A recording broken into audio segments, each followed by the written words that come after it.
Okay, hello everyone, and welcome to today's Pedestrian and Bicycle Information Center webinar. We're glad to have you back with us to talk about a really important topic that I'm sure many of you are either familiar with or wondering about, and that is how we go about planning multimodal transportation networks, considering the changes in vehicle technology and the connected and automated future that is that's sort of coming upon us and will be for the foreseeable future. So.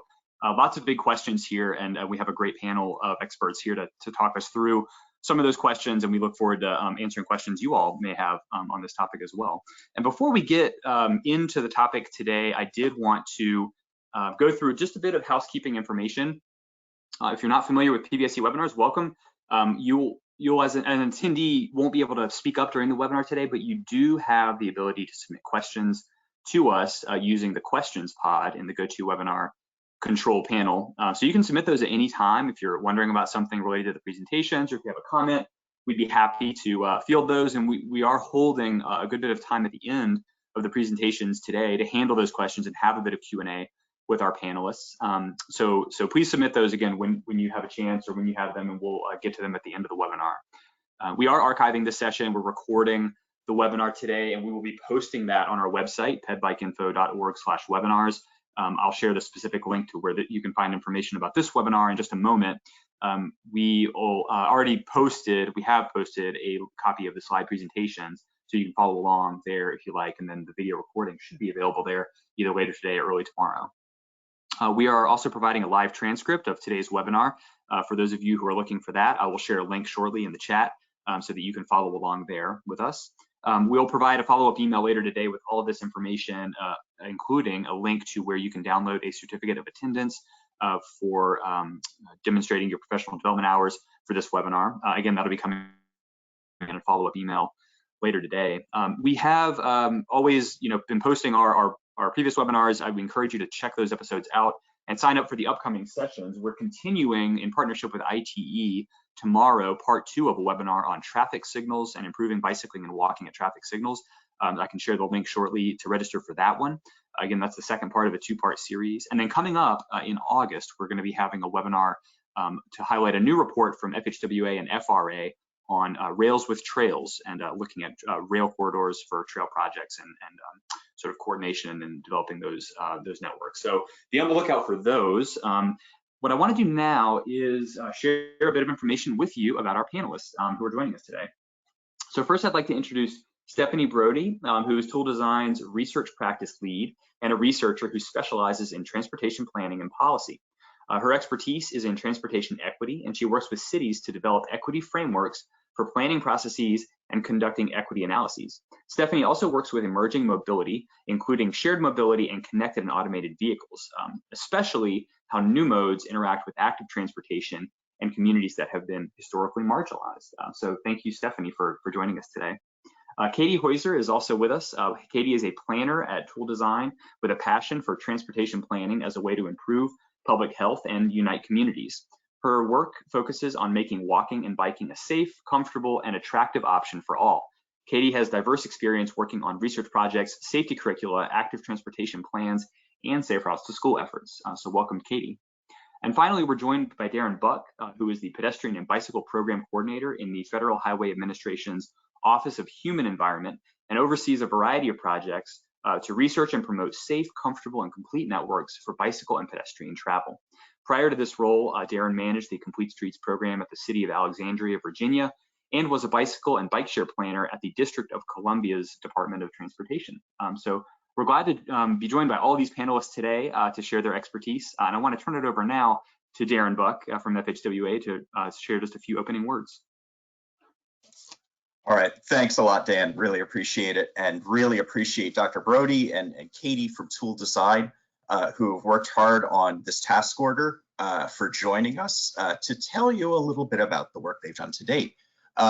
We did this task order and set out beginning work on it to basically answer kind of a broad question and really not necessarily answer it, but start raising discussions about how in a connected and increasingly autonomous vehicle future, how do we need to adjust how we plan our walking and bicycling networks in the future as these new technologies begin deploying? And that's a complicated question. There are a lot of what ifs, there's a lot of unknowns. And so what the team from Cambridge Systematics and Tool Design have done is seek to come up with some scenarios that answer what may happen in the future and how may that impact how we plan walking and bicycling networks. They've done a great literature review and reached out to a variety of both practitioners and researchers in this field to get their expert opinions and perspectives, and are in the process of synthesizing that into something that we can use to hopefully inform how we plan our multimodal networks going forward. I'd like to thank all of the researchers and practitioners who have led their expertise to this effort so far. We greatly appreciate it. So what they're going to share today is a little bit about the research that has been done to date. What we expect is a final product that sort of synthesizes a lot of these discussions later this calendar year. But first, we know that a lot of people have more sort of general interest in autonomous vehicles and connected vehicles and how they interact with pedestrian and bicycle users. So Dan has kindly compiled a quick list of more general resources outside of this sort of planning scenario exercise that we're undertaking with this task, and that Dr. Brody and Ms. Heuser are working on. So Dan, if you could bring up your slide and take it away on the more general CV and AV resources. Thank you. Yeah, definitely. Thanks, Darren. And so I know many of you may have questions, lots of different questions about automated and connected vehicles technology specifically, and things that you're wondering about. We may get into some of that today, but there are quite a few resources out there that may be able to help point you in the right direction based on what your question is, or depending on what that question is. So PBIC does host a topic page all about automated and connected vehicles. And that is where I'd point you first. We really encourage you to check out what we've posted here. We wanted this to not be necessarily a page with a link to everything having to do with automated and connected vehicles, but really a curated list of some of the resources out there that we really think pedestrian and bicycle professionals and those working in the field, advocates, should be aware of and should know about. And so I'll drop this link into the chat in just a moment, but that page off of PBIC's website is a good first stop for anyone who's wondering about policy frameworks or any guidance that's out there, what other cities are doing, some discussion guides, info briefs, things like that we have put up on our website. So that's one place to start. There's another resource that's been out for a bit, a little while now, and maybe you've seen this already, but I encourage you to take another look at the discussion guide for automated and connected vehicles and pedestrians and bicyclists. And so what we tried to do with this guide was to present and discuss these key challenge areas, 10 sort of scenarios or problems that we see coming up as automated vehicles begin to interact with pedestrians and bicyclists, everything from detection to understanding right-of-way to nighttime and weather conditions, all kinds of different things that will arise that really need to be at the forefront of these discussions, especially when we start thinking about policies around automated connected vehicles and bicycling and walking to ensure that we protect pedestrians and bicyclists as these vehicle systems are deployed. So this is a really good resource, especially if you're in a position to start discussions with within maybe or with other agencies or within your state DOTs, planning agencies, about what to do about these issues as they're coming up. And so I'd encourage you to check these out. Again, we may get into some of these topics today, but we may not get into them all. We're going to really focus on planning transportation networks and multimodal transportation networks today, but we wanted to make sure that you all had these on hand in case you need them. And so I'd encourage you to send in questions again as we move through this material. If you have questions about these resources or others, please let us know. But what I'm going to do now is turn things over to Dr. Stephanie Brody and Katie Heuser from Tool Design to go into their presentation. And so, excuse me, let's see. Stephanie, the screen is now coming to you, and I'll let you know when I've got your slides.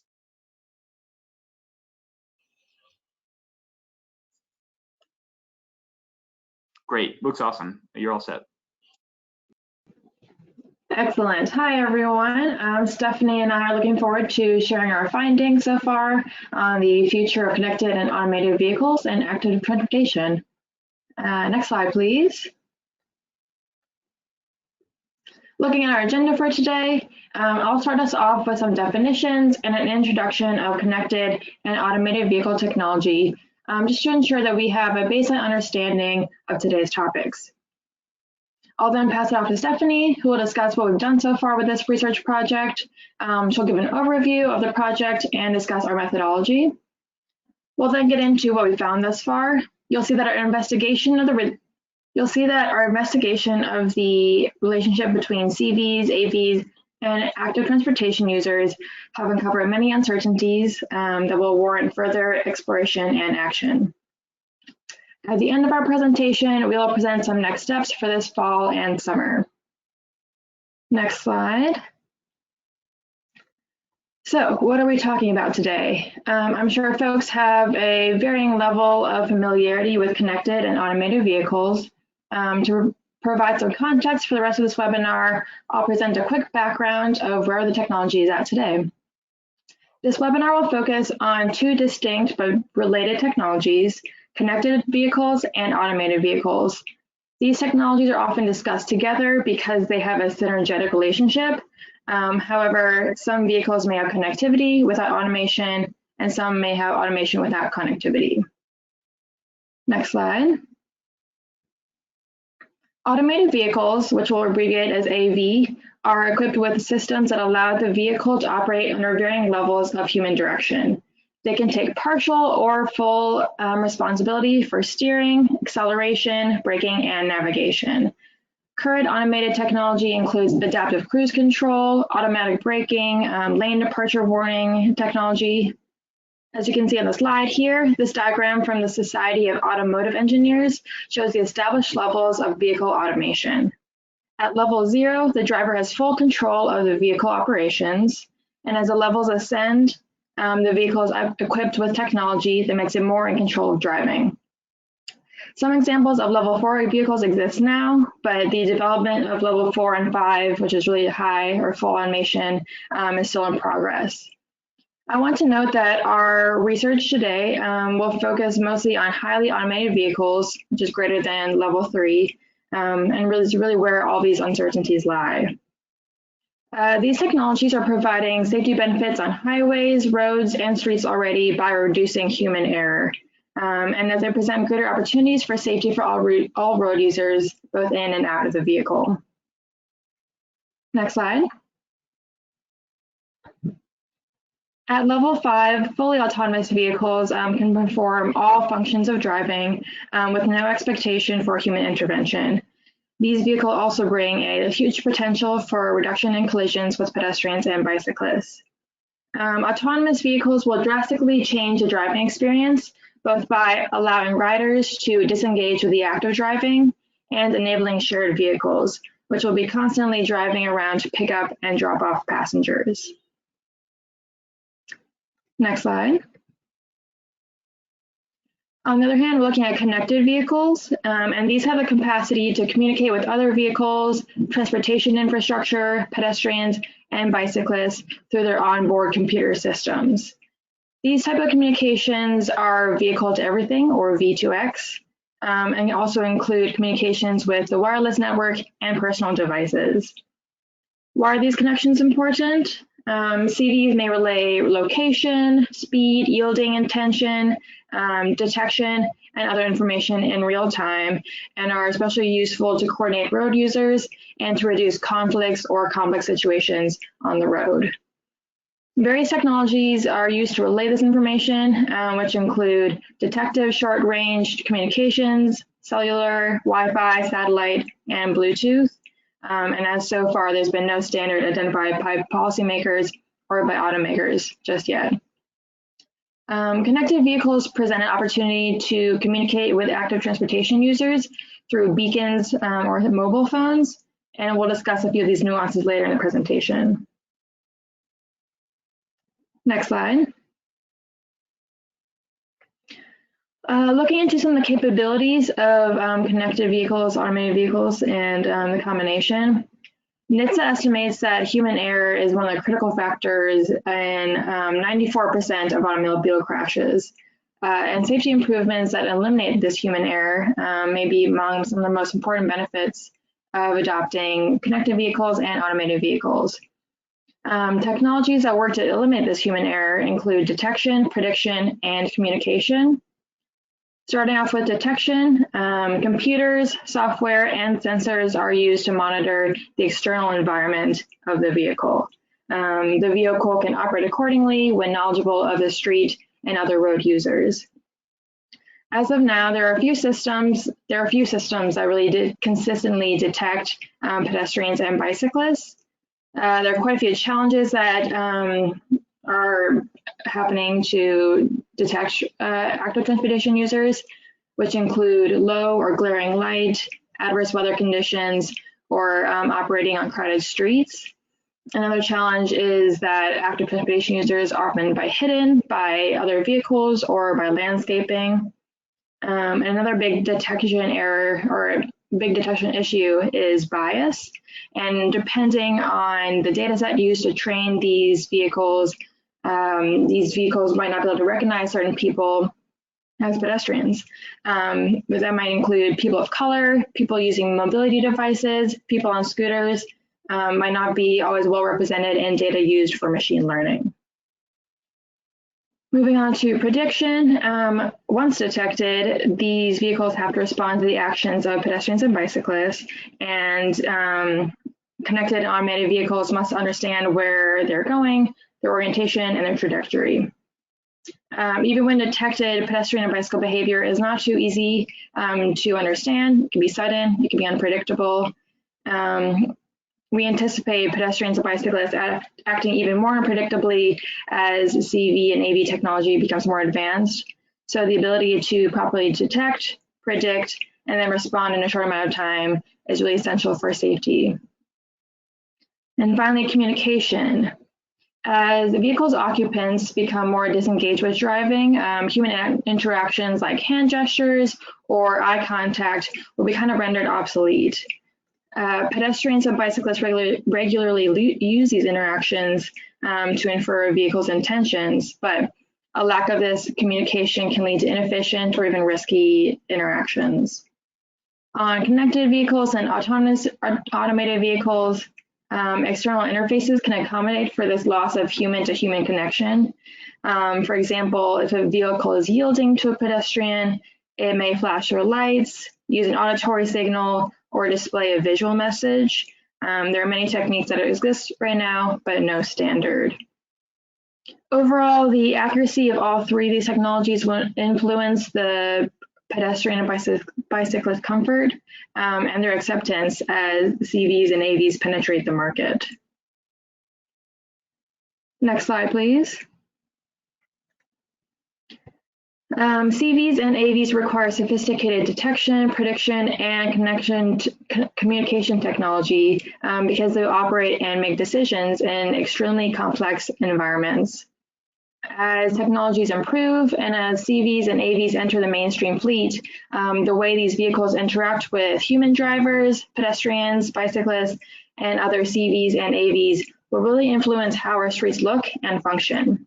We're asking questions about where are people going to be walking and biking? How will pedestrians and cyclists engage with these types of vehicles? Additionally, the way we build our streets and regulate CVs and AVs will have a lot of safety and efficiency implications. There are critical concerns that these vehicles will really pose a threat to the safety of people using active transportation.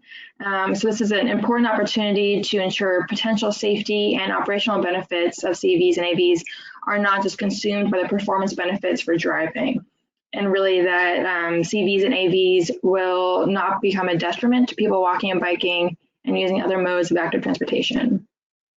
It may still be years before widespread use of CVs and AVs are on freeways, and even more before people walking and biking will encounter fully autonomous vehicles, especially on a regular basis. But preparation for CVs and AVs in a multimodal environment is really essential to begin earlier rather than later. And I'll hand it off to you, Stephanie, to get into our project and our work. Great, thank you, Katie, and thank you, Dan and Darren, as well. I'll give you an overview of the project and then talk a bit about where the research has brought us so far. So the focus of this project is less on the technology itself and more on the interaction between the CV and AV technology and people who are walking and biking. And the aim is to explore how pedestrian and bicycle network planning and project development needs to change with the deployment of CVs and AVs. We're working to understand the benefits and the impacts that could potentially face non-motorized and active transportation modes. The project will be used to inform the transportation industry and government agencies on how to prepare for CVs and AVs so that we can safely prioritize all modes and find a path forward through planning and oversight. The project began in 2019 and has 3 main tasks. We've completed a literature review and interviews with practitioners, but the workshop is the last task, and it was put on hold last year, so it's happening at the end of this month. We're really excited to host a wide range of practitioners to talk about these scenarios that we'll be talking about a little bit later on in this presentation. And the project is scheduled to wrap up early in the fall this year.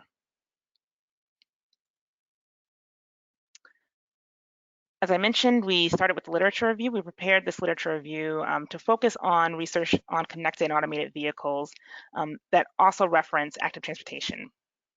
We made use of TRB's TRID database and their SNAP searches, and we also used some of the resources that Dan spoke about earlier from PBIC. We also were able to tap into Turner Fairbank's ongoing research and extensive testing on CV and AV technology and pedestrian interactions. The literature review synthesized the current CV and AV technology and investigated the challenges and opportunities for active transportation. We will be using this information to identify, or we use the information to identify, develop, and categorize uncertainties around the future concerning the relationship between CV, AV technology and active transportation.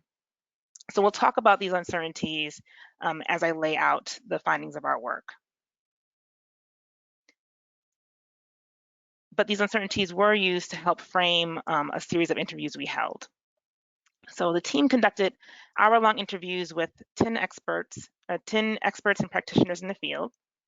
The candidates were identified based on their use of, their application of, and their involvement in connected and automated technology, vehicle technology. The interviewees came from both the public and the private sector, as well as research institutions. So you can see kind of the list of areas where they came from on the slide. After some more general and introductory questions, we asked interviewees a set of questions focused on technology or policy based on their background. Along with those, we asked questions about equity, urban settings and deployment in urban settings, and transit. The interviews were meant to both validate the findings that we had from the literature review, as well as gather a practical perspective on the areas that were revealed to have contradictory findings or uncertain outcomes from the literature review.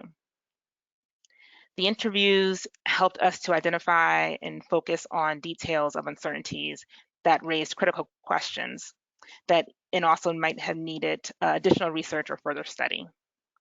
And then based on the conversations we had with the interviewees, the project team created 5 scenarios of AV and CV and AV deployment. And these will be used in our upcoming workshop. And I'll share them at towards the end of this webinar. But before we do talk about the uncertainties, I do want to give you an overview of what we're going to do in the workshop. And that will be, we'll have a workshop that will involve around 20 practitioners, researchers, and experts. And during the workshop, participants will be presented with these 5 scenarios and will be asked to discuss them and the interaction between CVs and AVs and pedestrians and bicyclists.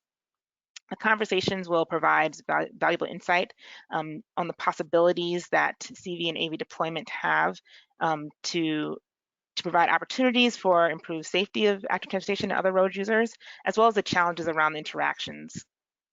The workshop participants will discuss how policies can address the needs of vulnerable road users and how their fields impact the future of CV and AV. The project team will then use this information to present FHWA with some big questions to focus on and support FHWA's federal guidance on CV and AVs, as well as to make suggestions for local and state agencies on how to maximize safety and other benefits for CV and AV and pedestrians and bicyclists. Now, as I teased, the uncertainties that we identified throughout the literature review and the interviews will be the basis for the big questions and are useful to help summarize what we found thus far.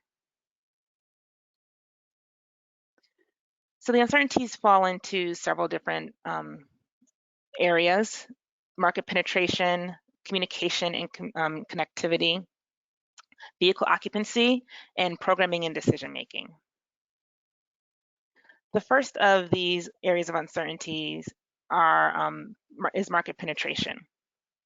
So for adoption, forecasting adoption of these technologies is a moving target. Although technology providers are working on research, development, and testing, there's an uncertain regulatory environment, and this creates an ambiguous timeline. Given the complexities of multimodal environments, we expect that we'll see deployment first probably in semi-controlled environments such as freeways, where there's not interaction between CVs and AVs and bicycles and pedestrians. Really, it's just interactions between vehicles, connected automated vehicles and other vehicles. Also, auto-dependent areas are likely to see AV deployment first. And given that pedestrian and bicyclists are more likely to perform risky behaviors as vehicles become more automated, as they get more comfortable and understand the technology more, there's an essential safety need for robust technology. Government support and regulation will help to establish a firmer timeline for deployment and will influence the acceptance of CV and AV vehicles by customers. By consumers, rather. Media coverage of incidents between vulnerable road users and automated vehicles can negatively impact public perception. So focusing on testing and regulating technology is key prior to deployment. But this also brings up a challenging balance. There's a risk in introducing CV and AV technology prematurely, but there's also the possibility to delay safety benefits by delaying the technology deployment. So to summarize the uncertainties in this area, we have a couple questions here. When and where will CV and AV technology be commonly deployed? And how will the public receive CV and AV technology? The second area of uncertainty is around communication and connection. So some of the summarizing questions here are: how will CV and AVs communicate with other road users? How will CVs and AVs be connected to pedestrians, bicyclists, infrastructure, and vehicles that are outside of their fleet? And how should cyclists and pedestrians be required, and should cyclists and pedestrians be required to be connected? For communication with bicyclists and pedestrians and AVs, in lieu of having a human driver that will give eye contact or hand gestures or even flash their bright lights, information exchange between the vehicle's intentions needs to be spontaneous. Also, visual cues such as lights or text messages are required to be learned by the public. So this is a new set of cues that may need to be learned. And also, if there are text messages, then those messages need to be in the language or in a vernacular that can be understood by all that are interacting with the vehicle. And finally, there is an opportunity for AVs to behave like drivers currently, either slowly nudging forward or flashing bright lights. So that allows the currently accepted social cues to continue to be used. Although connection to infrastructure is seen by some as ambitious, considering the capacities of municipalities to implement them, and also that private industry vehicles may not be incentivized to connect to vehicles outside of their own fleet, it's still necessary for a connection to infrastructure because it's essential to safe and efficient vehicle operations. Vehicle to infrastructure tech can also be used to inform vehicles of where pedestrians will operate and may even be able to alert them that there are pedestrians present. The interviewees that we spoke to had various opinions on the connection technology with active transportation users. There's a possibility of using cellular devices with the SRC, but although an opt-in or incentive program can encourage the use of beacons that might be used within the cell phone as well, beacons present accessibility and equity issues because not everyone will have them or will use them. The next area of uncertainty is vehicle occupancy. And this is whether there will be shared fleets or whether more individually owned and operated vehicles will dominate the landscape. Experts have used the phrase heaven or hell scenarios to illustrate this uncertainty. And in the heaven scenario, we have dynamic ride sharing, where mobility service operators are providing shared rides, or individuals are sharing their own vehicles. And here we can postulate that VMT will remain stable, that parking and road capacities might actually decrease, and that sprawl might be curtailed, sprawl development might be curtailed. And also, market penetration could be faster because of the changing dynamics. In the hell scenario, we have private vehicle ownership being the kind of the rule of the land. And because this might make driving easier, people may be disengaged with driving and may take more trips and longer trips. And here VMT might increase dramatically due to longer commutes, and sprawl might go on unchecked. This could also worsen congestion and air quality issues. An increase in vehicle activity also means that vulnerable road users will be more exposed and could be in more endangered. This also might lead to slower market penetration because private vehicles have a longer lifespan and the turnover of the fleet will take longer. There are regulation interventions that could reduce some of these negative outcomes, excuse me. And the hell scenario would be more of a result of weak regulations. So depending on many factors, different communities will find themselves somewhere in between one of these two scenarios. So somewhere between heaven or hell, it's unlikely that either one of those will come to full fruition. But they'll be somewhere in between as CVs and AVs become more ubiquitous. And for the fourth and final area of uncertainty, it's programming and decision making. And some of the questions to summarize this area were: how will AVs make decisions? How will social and cultural norms influence programming?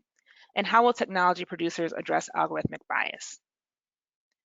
Drivers today often follow a user optimum framework, and that puts their own safety and convenience before other road users, and this is human nature. However, with AVs, they could be programmed to follow a systems optimal framework, which will instead take a utilitarian approach to safety and cause the least harm to the fewest users as possible. This could increase safety for pedestrians and bicyclists, who are the most vulnerable road users. Although most decisions made by AVs will not be life or death, will not have life or death outcomes, there are thousands of minor decisions that will affect the comfort and convenience of other road users. Another question is, how will cultural preferences play into the regulation and development of algorithms? Research is conflicting, but moral decisions vary based on location, income, age, ability, and also cultural norms. And one of the issues here is that if legislation does not standardize or does not standardize how we're talking about moral algorithms of AVs, then tech providers are likely to make this decision, and they will likely protect the vehicle passenger, but also they will be leading the charge in what is accepted and socially as social norms. Another issue is the detection of vulnerable users of color. So people of color are already more likely to be killed while walking or bicycling than white people. And algorithmic bias in AVs could exacerbate this disparity if there's not a more balanced approach to machine learning. And a lot of that has to do with what Katie talked about earlier, and that's the data that we're training the machines on.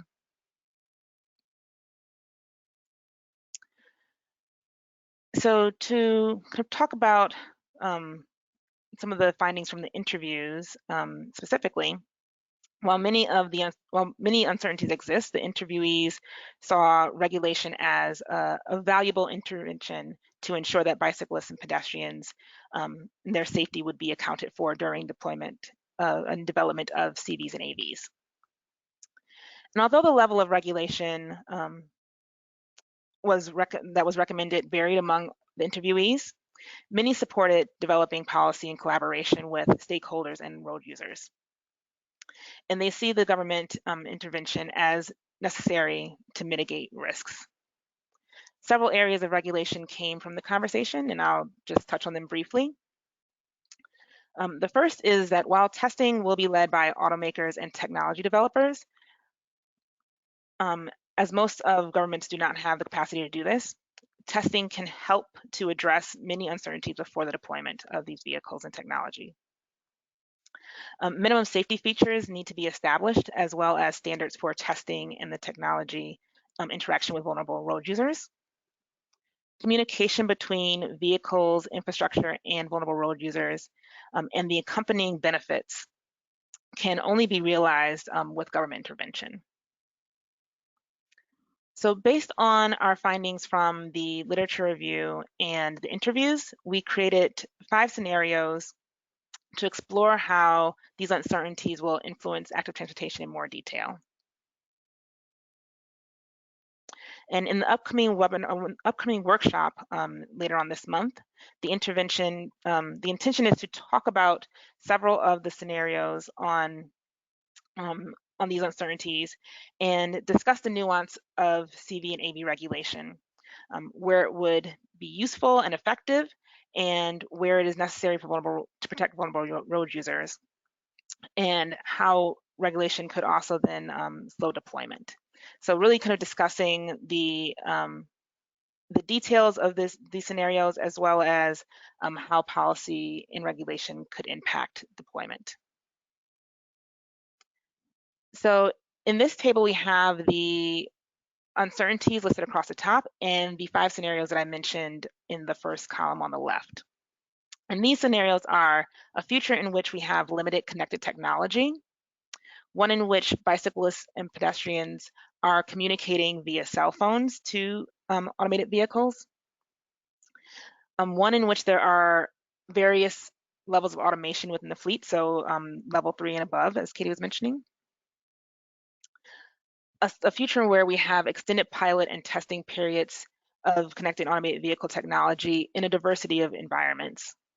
And then finally, one where there are there's a proliferation of policies that price to curbside, so how automated vehicles or connected vehicles would access the public space.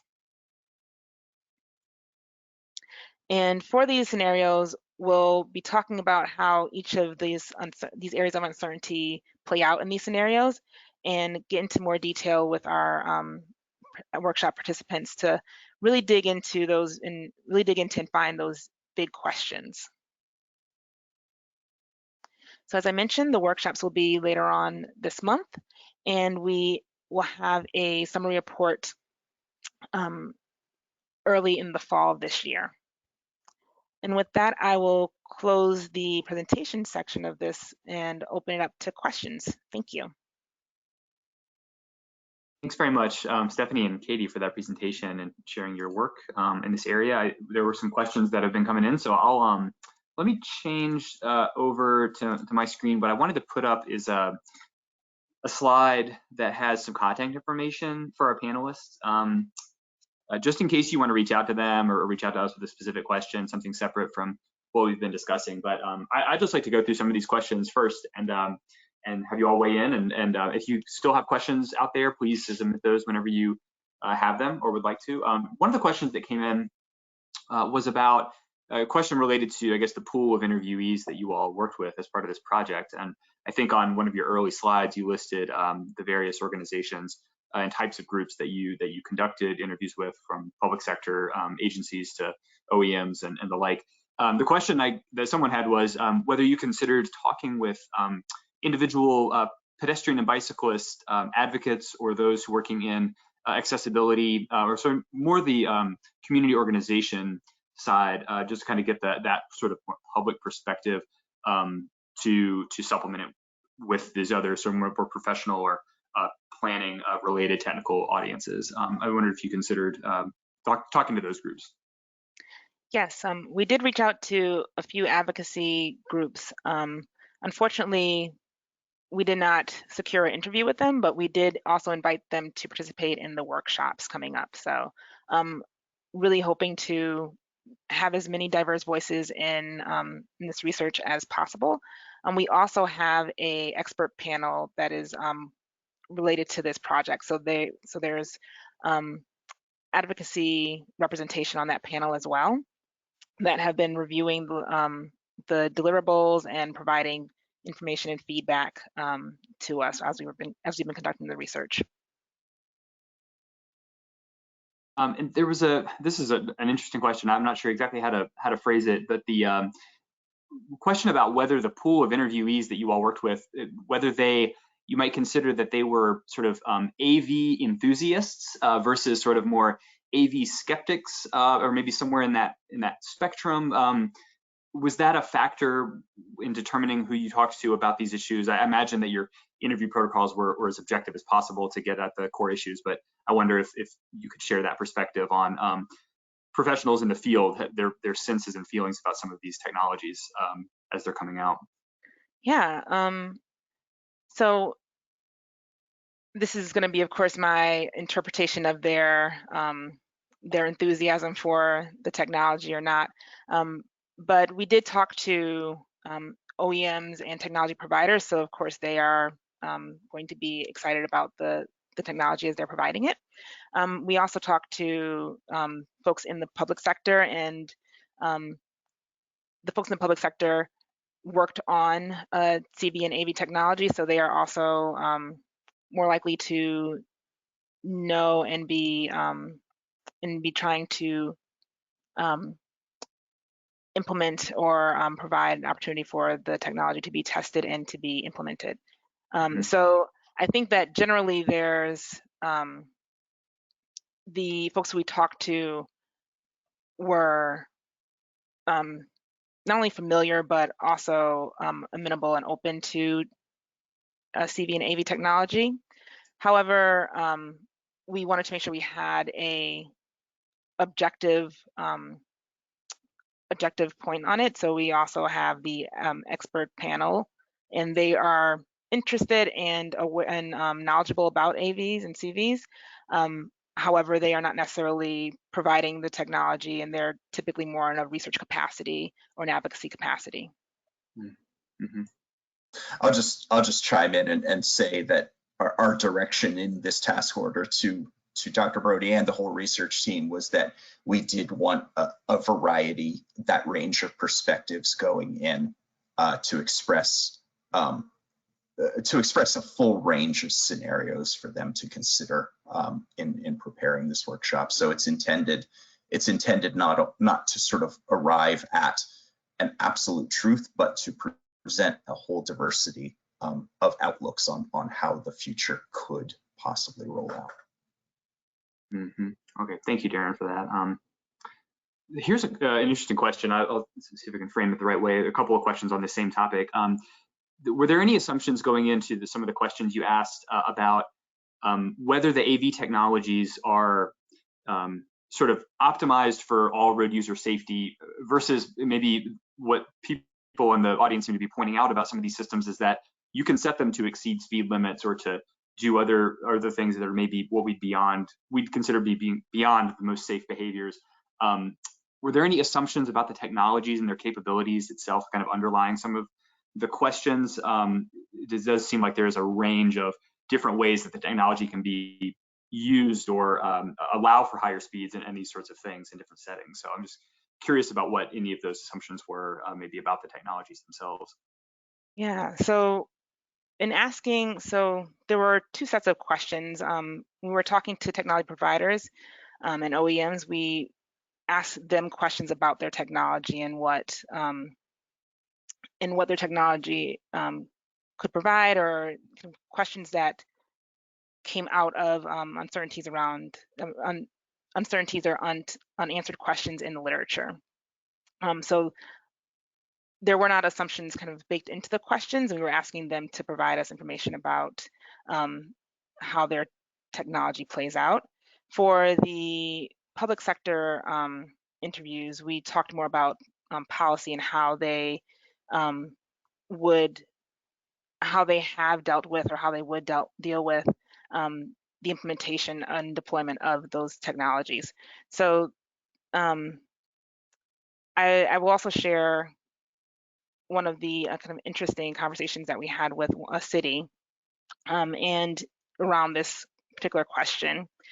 And they were really excited to be able to limit speeds because the rule of the road is that this is the speed limit. So therefore, vehicles that are programmed to be on the roads should not be able to exceed that speed limit. So that was a very exciting possibility for them. So I think that that question is being discussed and is being considered on the public side, and I believe so on the private side as well.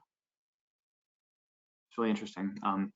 There was a question about, I think one of the factors you mentioned looking at, or one of the categories maybe was about street looks and functions. I don't know if I got that right. Somebody mentioned it in the question here. They were just asking if you could expand on what that entails, or what would go into that category of factors, or maybe within the workshop setting, what that would look like. You said it was street looks or? Street looks and functions. I'm not sure if that's correct or not. That was what the question. I'm not quite sure, but if there's a clarification, then I'm happy to. Yeah, definitely. I'll maybe ask if that person can send that back in. This is an interesting question. I think that this may apply to more than just the person who sent it in, but this person represents a planning agency that's currently implementing EV or electric vehicle readiness measures, but they're hearing more and more about CVs and AVs, obviously, as it's coming online. How can they incorporate the future of these CV AV technologies into the work that they're maybe already doing on EV readiness? And I guess you may or may not have kind of considered EV within the spectrum of all of this other work, but it does seem like those are two sort of emerging challenges that transportation agencies are facing now, maybe EV being more near term. But I wonder if you've heard any examples of agencies that are kind of looking at it all together. Yeah, I don't have any examples of agencies that are kind of looking at it as a single package, but I do know there's many agencies and kind of just a kind of industry perspective of emerging mobility, and that would include EV as well as AV and CV and a number of other shared modes as well. And I think kind of in talking about emerging mobility, understanding kind of the willingness to adopt new technologies and the needs, especially for those who may not have easy access to the new technology. So lower income households, communities of color, and understanding the needs and making sure that technology and emerging modes are accessible to the entire traveling public. So I'm not sure that I can particularly answer how EV readiness could then translate to AV or CV readiness, but I think kind of talking about or understanding kind of the broader emerging mobility market might be a helpful place to start, and kind of how if we package new technologies that are helping us move throughout the network, how setting up kind of this package of options might allow for us to talk about CV, AV, and EV kind of in the same space. Yeah, no, totally. And maybe even throwing micromobility and all kinds of other emerging devices in there too. It's a big sort of a brave new world for transportation agencies, for sure. So yeah, thank you for that. I think that's a big challenge maybe others are facing too. There's a follow up on the initial question, person asking about street looks and functions, and I think that they were building on the comment that that you may have indicated as the presence of CVs and AVs on the streets and the use of those technologies, the street look and function may change. And I think I understand that a little bit more now with that clarification of, you know, we may not see streets being used the same way once they're maybe the fleet is changing into that mode. And I think I guess the question maybe would be on that point, is that something you heard from interviewees as being a point of optimism, maybe a lot of opportunity there for a changing street function? It might allow for more active travel or other features that may not be there already. Yeah, heard from a couple folks about the possibility of narrower lanes and providing more space for other modes as well. So if AVs are on a dedicated track and they're programmed to be in their program so that they can take up less road space, they need kind of less buffer in their lanes, then there's a possibility to bump out sidewalks or to add bike lanes or to kind of provide more space on the road for other users outside of cars. And there are a couple of areas where some of the folks in the room are seeing, with all this maybe skepticism of some of these technologies, some real opportunity in certain areas. And I wanted to ask if you heard any of your interviewees talk about these.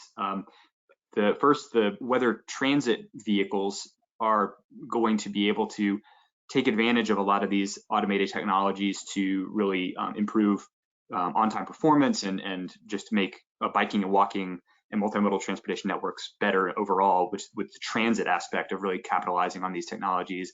And then maybe also if freight vehicle fleets or large trucks that are taking advantage of automated technologies, maybe from directed down from whoever owns those vehicles, whether that could be a real bonus for pedestrians and bicyclists if they are capable of detecting, maybe avoiding some of those really severe crashes that involve large trucks. I wonder if interviewees brought up either of these issues as points of optimism as well. Yeah, so we talked to at least one transit, not necessarily operator, but a state and city that work with transit operators. And it is, and I also will kind of say generally, there are examples of transit systems that are increasing their level of automation as well. So I think that there's definitely opportunities in the transit space to test, pilot, and kind of maybe even take the lead in automated vehicles.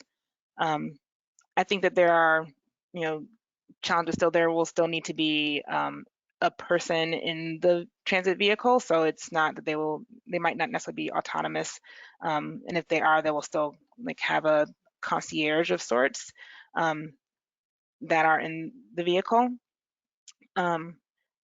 But generally, I think also for connection amongst within a fleet is also kind of a preliminary starting point. So if you have a transit vehicle, you have a fleet that can then communicate with each other, which can also increase efficiency of routes and of movement of the vehicles. And the same for fleet connection, freight connection, freight fleet connection, that there's more opportunity. There's a a lower starting point for connecting amongst vehicles if they are in the same fleet. We did talk to not the big freight movers, but more personal delivery devices and kind of the automation of those vehicles in the public space, so on sidewalks and kind of in kind of spaces where non-motorized and active transportation users would be. And so we talked to folks who have kind of a smaller smaller scale freight delivery, so delivery services. Okay, I see. Yeah, and that I totally forgot about that. The sidewalk delivery vehicle as another wrinkle in this whole scheme. So that's important to know as well. There's some questions about data that could be gained from the rollout of these vehicle fleets, if it's possible for cities to capitalize on that. And I guess people are thinking about whether, when there are automated vehicles out on the streets, if they are collecting data that could be provided back to transportation agencies to assist in their planning or aid in planning, maybe things like potential conflicts between road users or near misses, data that we don't currently have on hand. Do your interviewees, I guess, seem optimistic that will be a benefit from maybe some of this rollout, is that they could further use some of this data to improve their planning, to improve their maybe safety work, deploying countermeasures, things of that nature? I think there is definitely interest. I don't know if optimism is the correct word to use, but I know there's definitely interest, and I think some of that has to do with like regulation and setting up how the pilots or how the testing, and then eventually how the deployment and implementation is set up. Whether there's permits during the piloting period that require data to be transmitted to cities or not, and what that data is and how it's transmitted to the cities, and then also accounting for privacy concerns and competitive advantage concerns on the private sector side. So I think there is still a lot, and this is for AVs and CVs, but also for many other modes and technologies that we're working with currently, including scooters and other shared vehicles. The coordination of data sharing and what's comfortable for the public sector to share, and what's necessary for the what's comfortable for the private sector to share, and what's necessary for the public sector to have to manage the system and the program, as well as to ensure safety. So there's not a solid answer to that question, but it's definitely a conversation that's happening in this space. Yeah, that's great.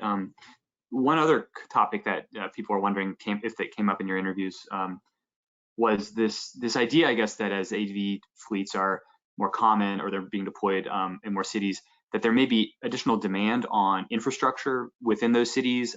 Say the need to have very well marked, delineated pavement markings on every road, for these vehicles to be able to see and move around.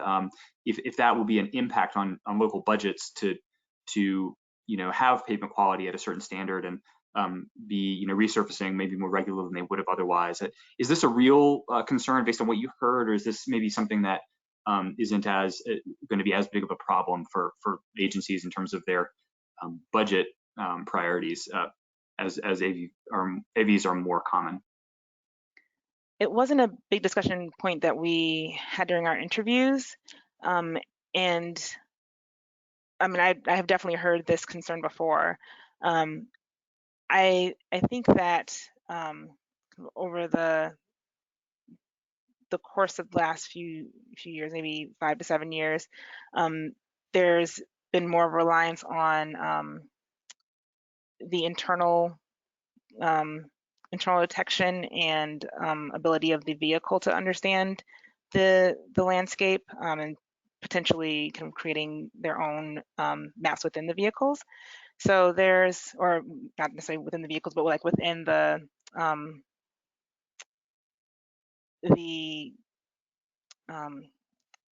company or provider systems.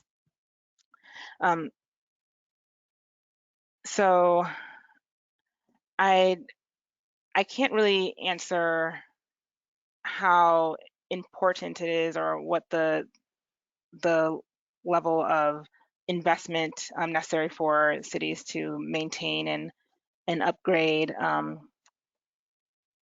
pavement markings and kind of the infrastructure that would then need to be taken in by the vehicles. But I will say it wasn't a big conversation point with either providers or the cities, and I think part of that is because in part technology providers are not necessarily willing to pin all of their ability to deploy on the infrastructure maintenance. So I think that there's been kind of a shift to finding other ways to create a safe moving vehicle.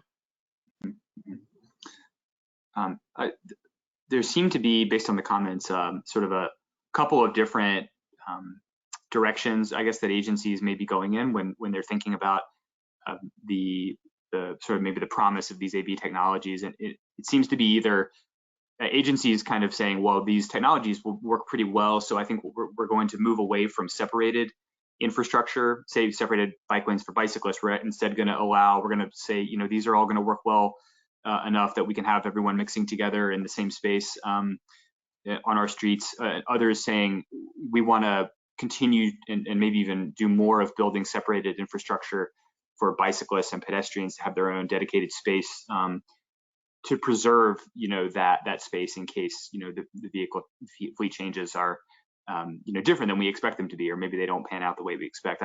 These seem to be like two maybe polar opposite approaches, but I wonder if you saw a commonality in the agencies you spoke with about as CVs and AVs are more common.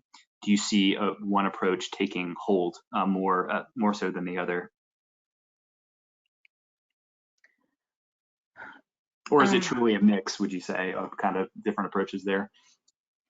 Yeah, I think most of the agencies that we spoke with,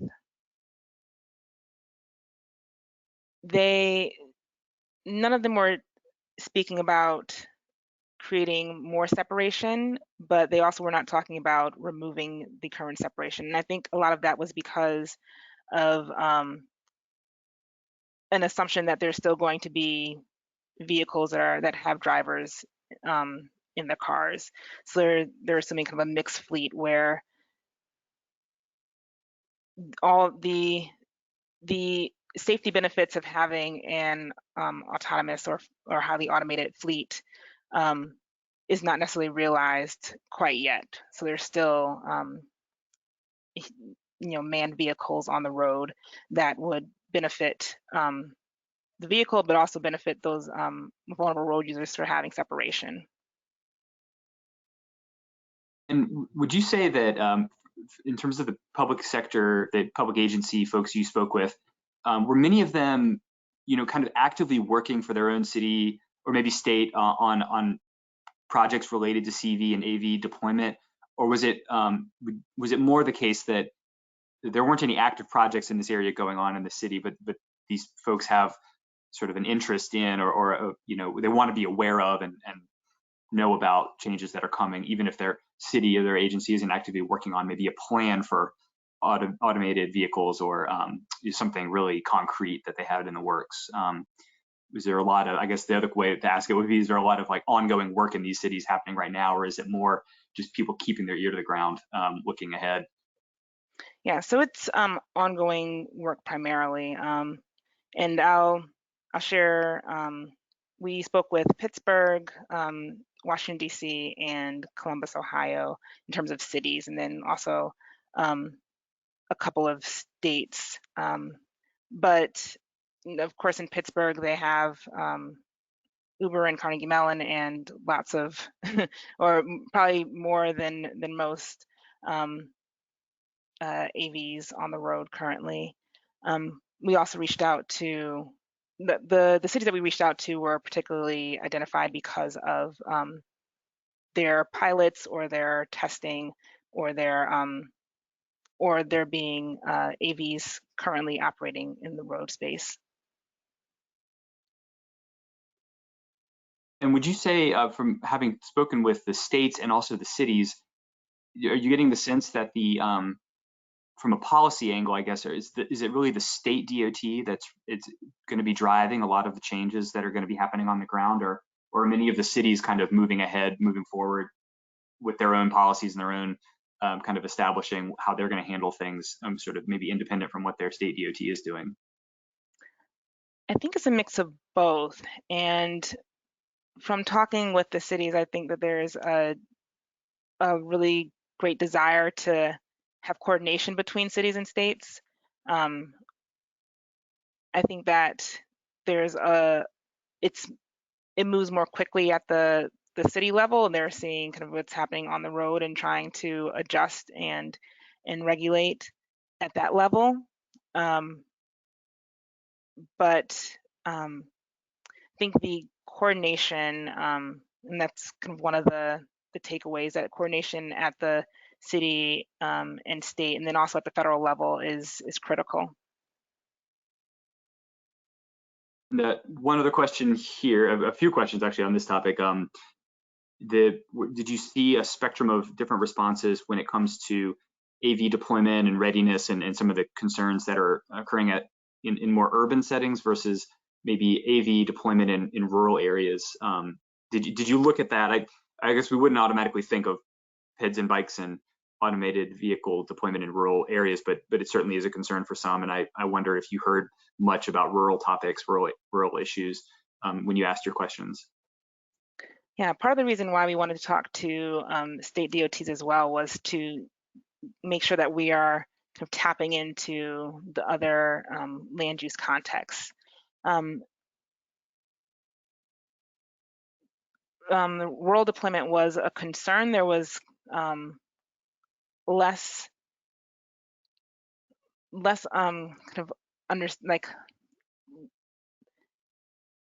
I guess it could go a lot of different ways. So there's uncertainty generally. I think that it's there's more of a handle on how it might play out in the urban context, and a lot more kind of vague or ambiguous outcomes for the rural context, and especially in terms of how AVs and CVs will interact with active transportation users, which was the focus of the questions around rural deployment. This is an interesting question here. I've heard this come up before, but I wonder if you all, and Katie, I know you specifically had cycled through some of the technology questions at the beginning. There's this idea that once AVs are predominant road users, and they can detect and stop for pedestrians, the pedestrians could at any point, cross the street and stop traffic and won't need to use crosswalks anymore. This is something I've heard before. I don't really know to what degree this is common in discussions and in terms of policy, or whether that would even in some cases be a big issue, because it may be allowing more crossing opportunities for pedestrians in certain settings. But do you, in reviewing the technologies, do you see that that's something that is being planned for, or will having established marked crossing locations still be really critical for AVs? Yeah, I do think that, well, I think part of it, the question is, are people going to trust the technology enough to be doing more unpredictable behaviors? I think the idea of planning for people to be jumping out in front of cars is something that should be planned for, but the importance of having marked crosswalks and center crosswalks where vehicles can expect pedestrians to be crossing should be more of a standard, because just for the way that things work. Have things flow well instead of just random interactions, avoiding random interactions between peds, bikes, and vehicles as much as possible. I don't know if you have anything to add, Stephanie. I think I'll just add a little context on the question. I know there was at least one study that suggested that even if pedestrians initially start testing or like start kind of acting more risky and kind of jumping out in front of cars, that will not necessarily persist, similar to kind of like we start to form norms and get comfortable with technology, and then kind of return to our status of using crosswalks and interacting with the vehicle and not necessarily testing out to see if it will stop. So there's at least one study that suggests that that might not be the case, where there's a disregard for the AVs fully.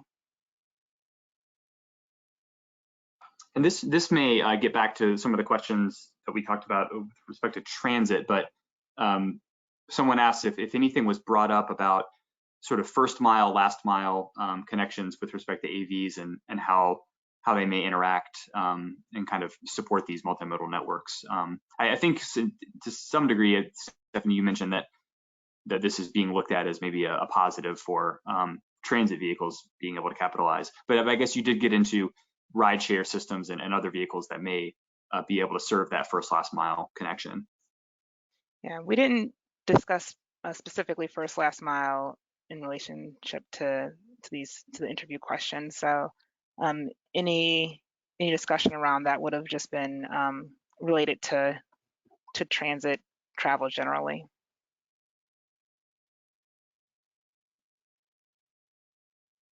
Yeah.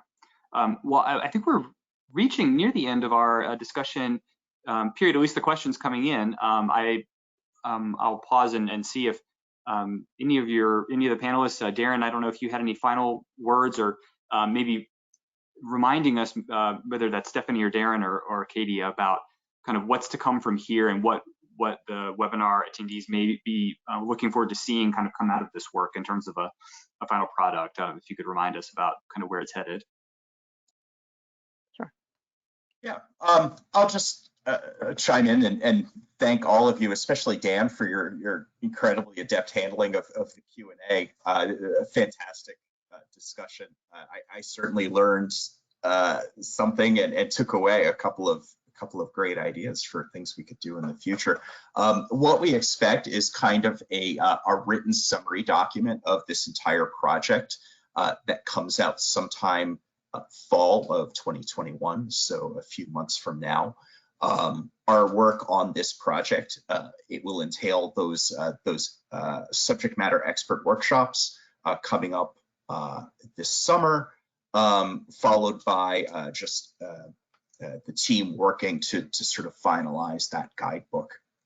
And so once that product is finalized and we've had a chance to publish it, we may look to try and do a similar webinar to sort of describe the final product and give folks the benefit of being able to take a look at it, see the full range of perspectives that our experts, who I just want to thank everybody who's lent time, volunteer time to inform this project, have a chance to just sort of look at the range of perspectives that those experts are able to offer. So. Thank you all again. I appreciate you participating on the panel today and tackling this really important issue. And I look forward to an opportunity to maybe share final findings and maybe additional conversations about how we can fold AVs, CVs, and the range of other emerging vehicles and multimodal needs into our transportation planning in the future. So thank you all very much, Stephanie Brody, Katie Heuser, and Darren Buck, for participating today. And thank you all for attending our webinar. You'll be getting an email a little bit later this afternoon with some follow-up information, a link to where we are going to archive this webinar and some additional details. So I appreciate your time today. Thank you all very much, and we'll see you on our next webinar. Thanks very much, everyone. Thank you all. Thank you.